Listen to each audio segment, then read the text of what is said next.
Olá pessoal, estou aqui para responder a pergunta do Taylor dos Santos. Como se expor ao dólar com ações na Bolsa Brasileira? Existem os ETFs, certo? Que segue o índice IBV, mas parece que eles não pagam proventos e dividendos. Então, como se expor ao dólar pela Bolsa Brasileira corretamente em busca de ter uma renda significativa? E o Sérgio Henrique pergunta: olá professor, será que você poderia explicar a questão de dolarizar investimentos? E se é melhor investir em fundos de corretores que investem em ações de empresas americanas? Ou é melhor investir diretamente nas ações das empresas americanas sem intermediário? Aguardo a sua resposta. Forte abraço. Pessoal, quando me perguntam sobre investir em dólar, eu acho que a moeda americana ela exerce um fascínio muito grande na vida da gente. Quando a gente começa a aprender a se interessar sobre investimentos, quando fala em dólar, é lógico que todo mundo um dia quer ter dólares, todo mundo quer um dia viajar para os Estados Unidos, quer diversificar,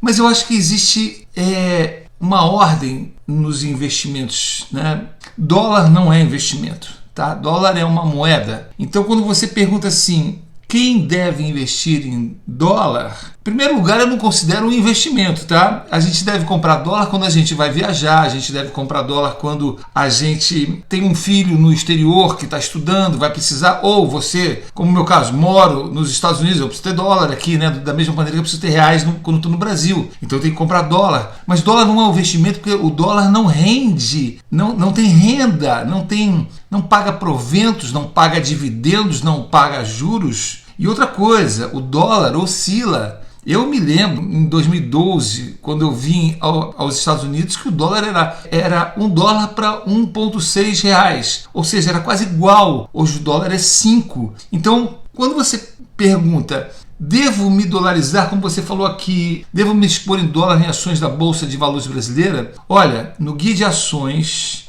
nós nunca tivemos na super carteira do Guia de ações exportadoras que dependem muito dos negócios no exterior. Por quê? Porque eles são uma surpresa. Todas elas que têm exposição a comércio exterior, com qualquer oscilação do dólar, vai oscilar não só o faturamento dela, como vai oscilar o preço dela. Então você imagina hoje, você compra uma ação por um determinado valor, com o dólar a 5, de repente o dólar a situação econômica mundial começa a ficar boa, o Brasil também, e o dólar volta aos patamares que já estiveram em torno de 1 para 1 ou 1 para 2, 2,5, você vai perder dinheiro, porque as ações vão desvalorizar e elas vão ter prejuízo no faturamento delas, porque elas estão hoje achando que estão ganhando muito, porque estão ganhando 5 vezes mais. Então, quando o dólar muda, elas começam a achar, não está dando prejuízo, precisamos cortar custos, eles se desacostumam a ganhar tanto.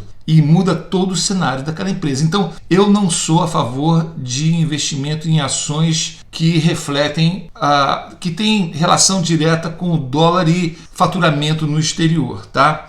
Eu acho que com a experiência que eu tenho internacional de morar no Brasil, morar nos Estados Unidos, morar na Europa, tá sempre nesses países. Atualmente eu vai fazer 5 anos que eu estou nos Estados Unidos. Eu sempre achei, tenho certeza disso, absoluto, estou cada vez mais convicto que investir em outros países é investir localmente, com bancos locais, na Bolsa de Valores do país, com corretora do país. Quando me perguntam sobre, devo investir na corretora tal que opera na Bolsa dos Estados Unidos sem sair do Brasil, eu já fiz um vídeo, como investir no exterior, onde eu me dirijo quase que diretamente a uma corretora recente aí brasileira, sem citar nomes, mas quem tiver interesse nisso, estiver tentando investir fora do Brasil sem sair do Brasil, como essas corretoras prometem, vai saber qual é.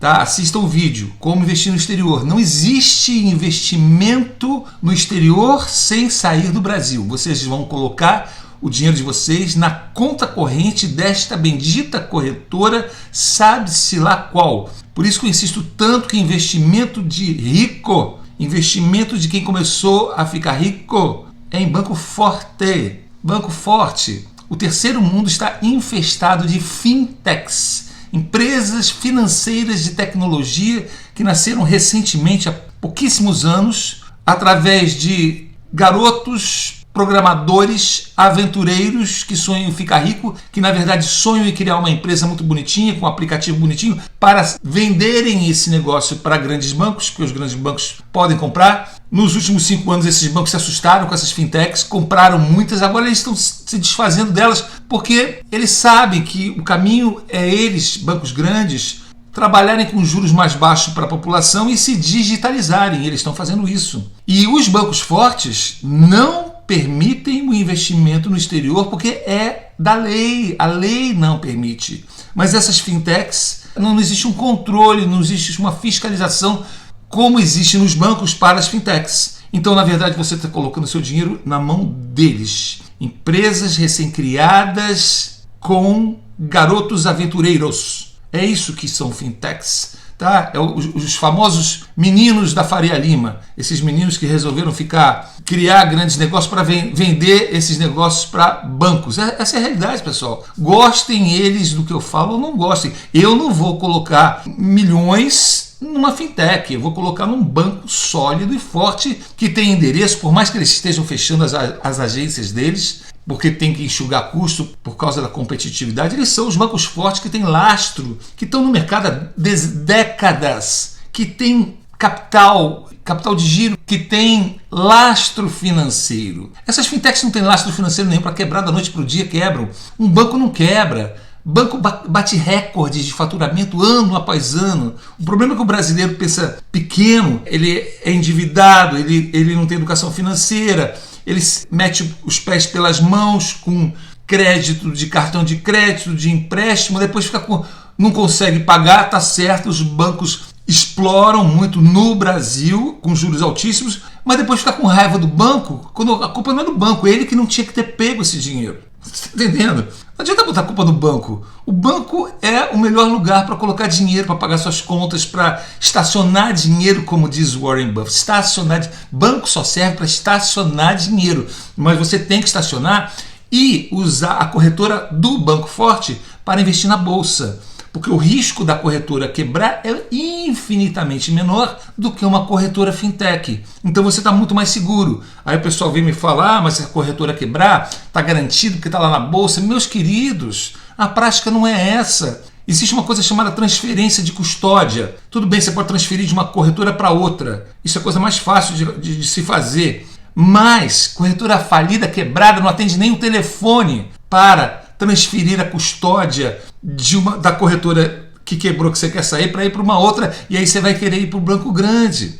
Então eu que dou aula para muitas pessoas, eu estou cansado de ver histórias como essa. Professor, mas não disseram que está garantido, não estou conseguindo receber, já pus advogado, já fiz tudo e não consigo. Então para que vai se expor ao risco de... Olha pessoal, vocês têm que entender uma coisa. Investidor de bolsa de valores, investidor de verdade, ele tem um princípio. Só investe em empresas que têm histórico de serem boas pagadoras de proventos. Empresas que estão aí no mercado já há muitos anos, que pagam proventos, que seus investidores estão acostumados a receber aquilo. Uma empresa que de repente sobe que nem um foguete, todo mundo fala, olha, subiu 400% em um ano. Ela cai que nem um cometa, porque elas é propaganda, é publicidade, é um monte de coisas que elas fazem. Empresa boa, tem histórico. E esse princípio deve ser levado da mesma forma para as corretoras. Corretora tem que ter histórico, não é corretora que foi lançada há menos de 5 anos para cá, nem que há 10 anos para cá, quando começou essa febre da internet. Você tem que entrar em corretora de grande banco, que tem um nome. Aí me pergunto, o que é grande banco? Eu não posso ficar citando o nome aqui, porque eu me comprometo, e eu não sou patrocinado por ninguém, graças a Deus. Mas grande banco é aquele que seu pai, sua mãe, sua avó investia, que está no mercado há anos, que tem endereço, que você vê lá a agência, é banco, certo? E que tem décadas no mercado.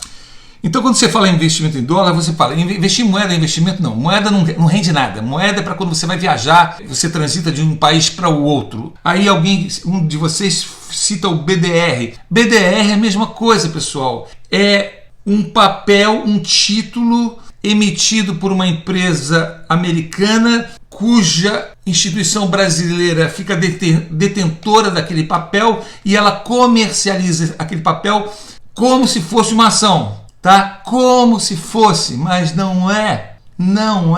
BDR você vai pagar taxa de administração, você não vai... Eu não vou nem falar sobre BDR aqui, olha, assistam BDR. BDR não é investimento em Bolsa de Valores americana, é uma finge que é. Olha, quando falo investimento em dólar, eu costumo lembrar, quando eu era adolescente, eu tive namoradas no exterior, né? Você acha que está namorando com alguém porque você fala com ela todo dia, ela mora lá, você não, esse ano ela vai estudar lá e vocês namoram online, mas vocês não namoram mesmo. Vocês não namoram mesmo, entendeu? Não tem o contato, não tem aquele, né, a química, não tem nada disso. Então, investir em ações no exterior, que o dinheiro está em nome da corretora e ela diz que vai investir lá, você não está investindo. Quem deve investir em ações no exterior? Quem já tem um capital tal e uma experiência tal em investimentos em Bolsa de Valores brasileira que lhe permite voar, viajar para o exterior e começar a respirar a cultura do novo país, porque você investir em uma empresa no exterior, você tem que conhecer um pouquinho da cultura, como é que funciona isso daqui,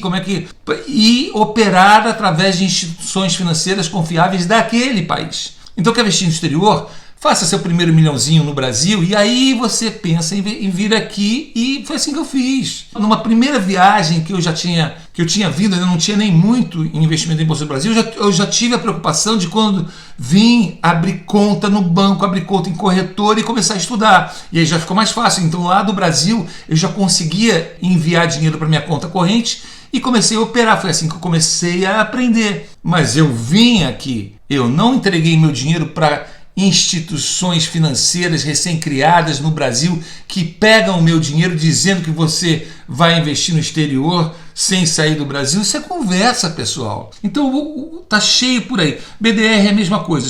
Fundos cambiais, contratos futuros, mini contratos, tudo isso é ficção financeira, pessoal. Ficção financeira. Eu tenho um vídeo chamado Ficção Financeira, que quando eu fiz, eu falava de produtos bancários, tá? LCI, LCA, CDB, essas sopa de letrinhas que eu chamo, né? Mas o que é o ETF? Quando os bancos começaram a perceber que as pessoas estavam indo para a bolsa, se interessando por bolsa, eles falaram assim: vamos criar um fundo de investimento de ações da bolsa para vender para essa turma, para eles pensarem que eles estão investindo em bolsa. Então é a mesma coisa da ilusão de namorar pela internet ou de achar que está investindo no exterior sem sair do Brasil. ETF é a mesma coisa. E aí começa aquela ficção. Eles inventam no papel um monte de coisas para vender para os clientes. E a turma preguiçosa, porque quem vai para esse tipo de investimento são pessoas que têm dinheiro, são pessoas ricas, são pessoas que têm posse, mas são preguiçosas de aprender a como investir na bolsa e não sabem quão fácil é administrar a própria carteira de investimentos na Bolsa de Valores. Pessoal, vocês não imaginam a alegria que é você ter uma ação na bolsa que você comprou, que você aprendeu como escolher, e você vê cair na sua conta dividendos e juros sobre capital próprio. Quem deve investir em dólar? Quem já tem um patrimônio bom em ações no Brasil que lhe permita viajar para o exterior e comece a investir pessoalmente, conhecendo a cultura. O caminho é esse. Depois do Brasil é os Estados Unidos. São mercados completamente diferentes, mas vale a pena porque você está protegido num outro mercado, caso aconteça alguma coisa com o Brasil. Ou é melhor investir diretamente nas ações das empresas americanas sem intermediário? Tá aí, Sérgio. Você respondeu a pergunta. O melhor é investir diretamente nas ações de empresas americanas sem intermediário. Aí as pessoas perguntam: por que, professor, o senhor colocou ações americanas no guia de ações? Eu coloquei porque as casas de análise brasileiras exploram a população brasileira inventando um monte de newsletters diferentes, sem justificativa, cobrando absurdos por informações do mercado americano, onde sequer eles entendem dessa terra aqui. A gente mora aqui. Eu e todos os meus analistas financeiros moramos aqui nos Estados Unidos. São analistas financeiros de gabarito internacional, que atendem grandes fundos de investimentos, que trabalham para o guia de ações e conhecem o mercado mundial. Tá? E não é se assina uma newsletter de empresas americanas numa casa de análise no Brasil com 10, 15 empresinhos no mercado que tem 20 mil, 30 mil empresas. Caramba! 15 indicaçõezinhas, aquelas mais famosas, McDonald's, Bank of America, Apple, tem muito mais coisa do que isso, pessoal. Entendeu? E cobra 2 mil, 3 mil reais. O guia de ações cobra, sei lá, 36 reais por mês. Tem tudo, tem fundos imobiliários, tem small caps, está tudo lá. Não há necessidade de explorar a população. O que a gente cobra, a gente trabalha tranquilamente, consegue pagar pelo nosso trabalho e está todo mundo satisfeito. Então, pessoal, investir nos Estados Unidos é pegar um avião e vir para cá. Tá bom? Espero encontrar com vocês. Todos os meus alunos do curso Como Enriquecer na Bolsa sabem que ao fazer o primeiro milhão tem que pagar o meu almoço aqui nos Estados Unidos, e vários já vieram. Espero encontrar com muitos de vocês ainda e Deus abençoe a todos. Tchau, tchau.